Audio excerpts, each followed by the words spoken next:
Bonjour et bienvenue sur ma chaîne, très heureux de vous retrouver. Aujourd'hui, je suis à la concession Émeraude Évasion, donc chez mon ami Cédric, qui est le patron de cette concession.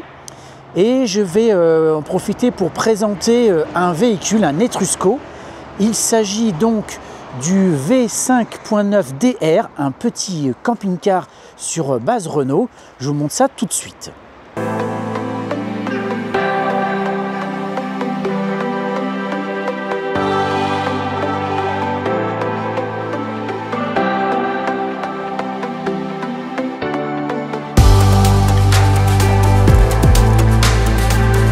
Alors avant toute chose, n'oubliez pas de vous abonner, liker, commenter, un petit pouce bleu, ça me fera très plaisir. Allez, je vous montre ça.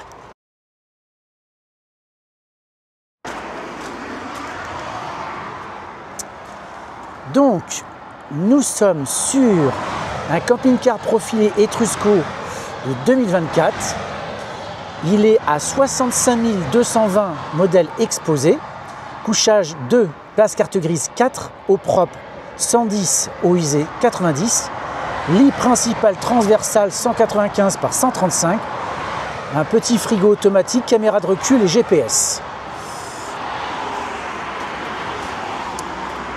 Alors, voilà un petit peu à quoi il ressemble.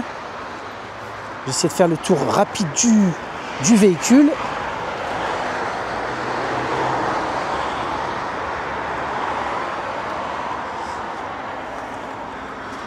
Donc c'est vraiment un tout petit véhicule, hein.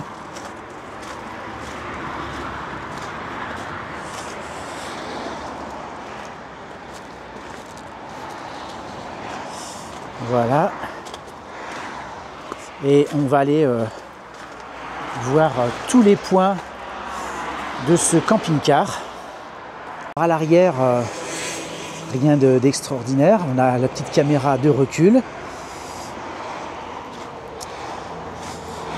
Au niveau des soutes,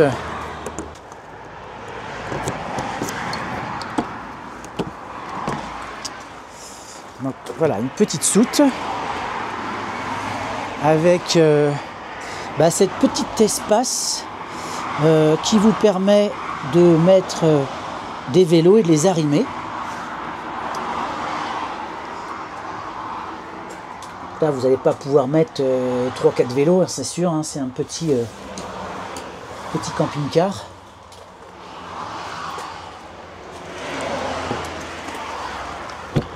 Que là, ici, point pour brancher le 220.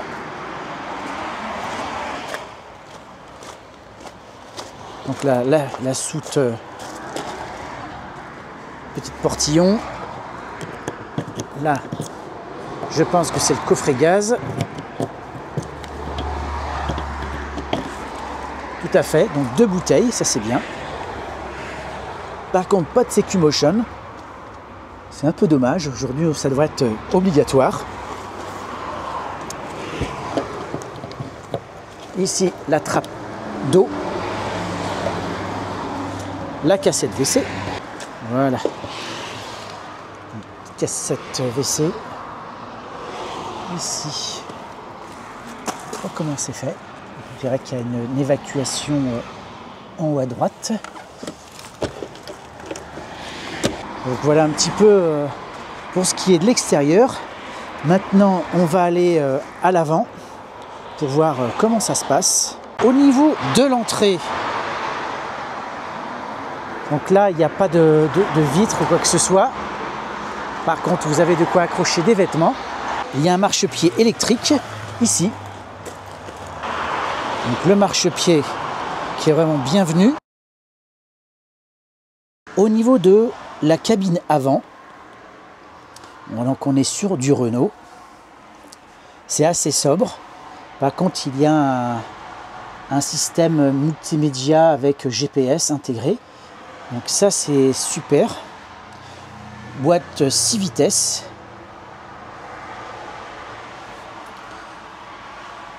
Après, il n'y a pas beaucoup de choses, hein. Ici, il y a un vide-poche. Là également. Branche gobelet. Donc rien d'extraordinaire. Par contre, il n'y a pas de store ici.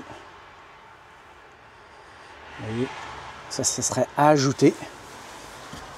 C'est des choses que je ne comprends pas que ça soit pas intégré directement au camping-car, parce que c'est des choses qu'on est obligé de rajouter. Donc c'est un plus au niveau du prix. Alors les sièges, vous voyez, sont assez simples. Par contre, au niveau de l'assise, on peut avancer ici ou reculer. Et ici la manette pour le tourner.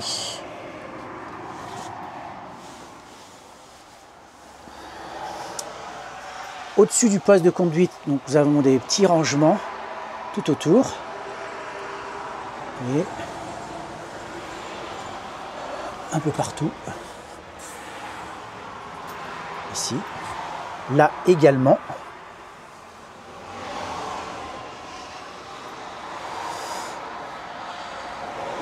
Alors il y a une marche pour monter, donc il faut faire attention. Ça peut être traître.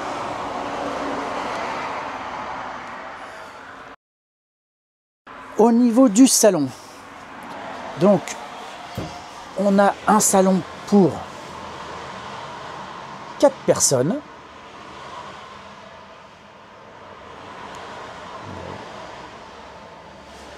Avec une table qui doit se baisser normalement. Avec un petit rangement en dessous.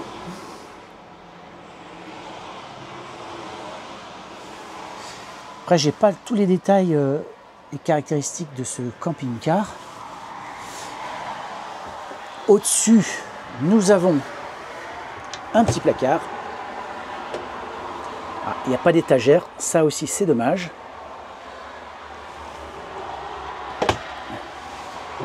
Lumière, là, prise 220, USB. Donc USB type C, USB normal. Alors, comme je vous l'ai dit, au niveau de l'entrée, donc il y a bien une moustiquaire. Une moustiquaire ici. Voilà. Le tableau de contrôle, il est là. Donc la commande du Truma. Et ici, tout ce qui est... oh, je vais allumer, voilà, ça s'allume. Donc vous avez le niveau de batterie ici. Donc de la cellule, du moteur, les eaux usées, ok, l'eau et les lumières.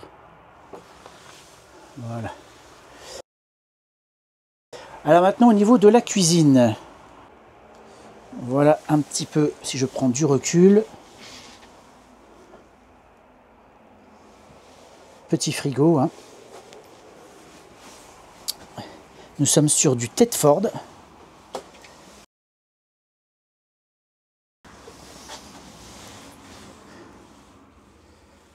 Donc avec les 3 positions, donc gaz, électricité 220 et 12 volts en roulant. Avec une partie fraiseur ici. Un peu de recul.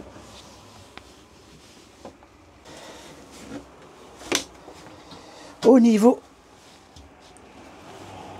du haut, donc nous avons 2 feux avec un mode piezo.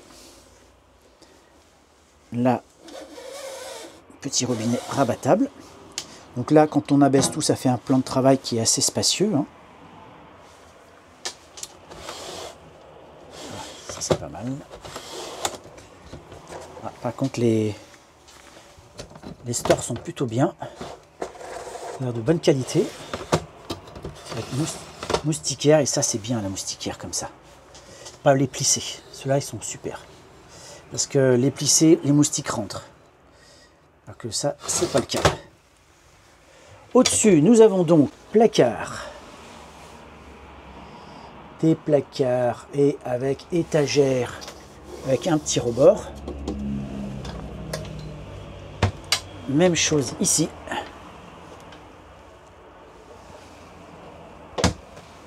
Nous avons prise 220, lumière. Donc voilà au niveau de la cuisine. Donc ça c'est pour la cuisine, vous voyez elle est petite mais suffisante. Ici nous avons aussi tiroir pour les couverts.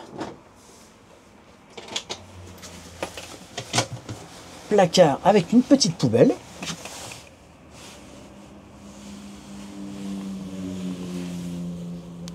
Il y a quand même un peu de rangement, c'est sympa. Et ici, les commandes de gaz. À côté, encore du 220 et une prise allume-cigare.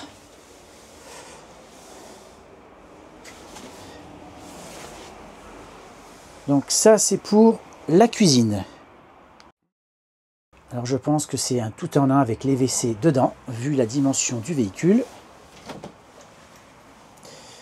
Donc, nous avons ici, je pense, ah oui, un système anti-éclaboussure, je pense, pour protéger. Donc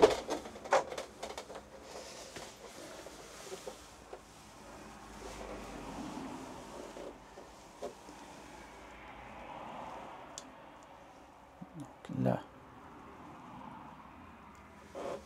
les WC qui sont là.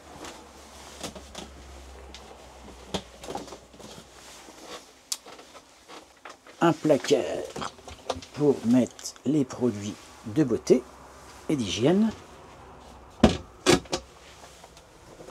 Ah, d'accord. C'est un système, d'accord. Voilà. Donc c'est pas mal. En fait, ce qu'on appelle le système Vario, je crois que c'est comme ça que ça s'appelle. Vous vous retrouvez quand même avec une douche qui est quand même assez grande. Je vais rentrer dedans. Voilà. Donc ouais, on est quand même, ça va.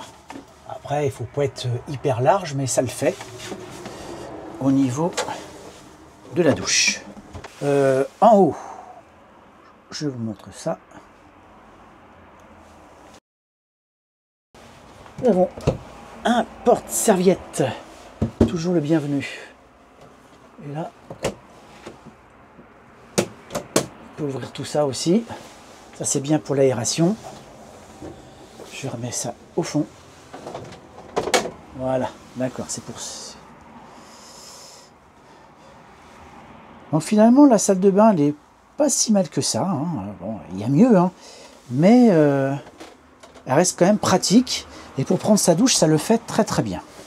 Il y a un caillebotis, donc ça c'est toujours une très bonne chose. Là, en termes de bonde, il y en a deux. Ah, ça c'est aussi, c'est très très bien.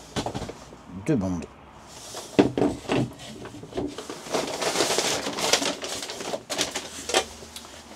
Donc ouais, ça le fait en termes d'espace pour prendre sa douche. On peut prendre ses WC, par contre, c'est pas séparé, donc ça oblige à faire la queue si on est deux à vouloir utiliser les WC et la douche. Et maintenant, la partie couchage. Donc dans la partie couchage, vous avez juste à l'entrée là la possibilité de mettre un téléviseur. Il y a juste deux placards au fond, un puits de lumière avec moustiquaire bien évidemment. Donc le couchage est fixe. Hein. Le matelas a l'air bien ferme, de bonne qualité. Là il y a un côté un petit peu biseauté, vous voyez, je ne sais pas si vous vous rendez compte à la caméra, mais au niveau des pieds c'est un peu plus court, en tout cas moins large. Je pense que au niveau de la tête, on doit être à 140 à mon avis. Et au niveau des pieds, à 120. Et il y a possibilité d'avoir accès à la soute, je pense. Ah bah non. Donc là, nous avons une penderie avec des petits rangements.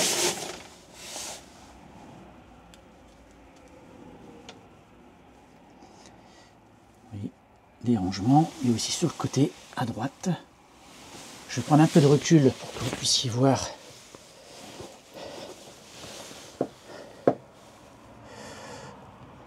C'est pas mal.